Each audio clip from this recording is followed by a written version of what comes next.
கனடாவின் ஒன்டாரியோ மாகாணத்தில் உள்ள மிடில்செக்ஸ் பகுதியில் இடம்பெற்ற கடுமையான வாகன விபத்தில் 4 மாணவிகளும் பாடசாலை பணியாளர் ஒருவரும் உயிரிழந்துள்ளனர். ப்ரூஸ் கவுண்டியில் உள்ள வாக்டன் டிஸ்ட்ரிக்ட் கம்யூனிட்டி ஸ்கூல் பாடசாலை மாணவிகளே உயிரிழந்துள்ளனர். தோரன்டேல் வீதி மற்றும் கோப்பல் ஹில்ஸ் வீதி சந்திக்கும் பகுதியில் தேமஸ் சென்டர் பகுதியில் இடம்பெற்றுள்ளது. 2 வாகனங்கள் மற்றும் ஒரு லொரி ஒன்று மோதிக்கொண்டதில் இந்த விபத்து இடம்பெற்றுள்ளது.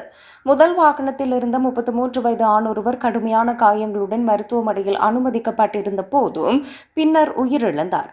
இதே வாகனத்தில் பயணித்த மற்ற 3 பேர் 17 வயது மாணவிகள் மற்றும் ஒரு 16 வயது மாணவி சம்பவ இடத்திலேயே உயிரிழந்தார்.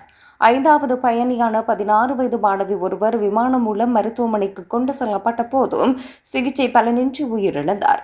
இந்த 5 பேரும் வாக்டன் டிஸ்ட்ரிக்ட் கம்யூனிட்டி ஸ்கூலைச் சேர்ந்தவர்கள் என்பது உறுதி செய்யப்பட்டுள்ளது.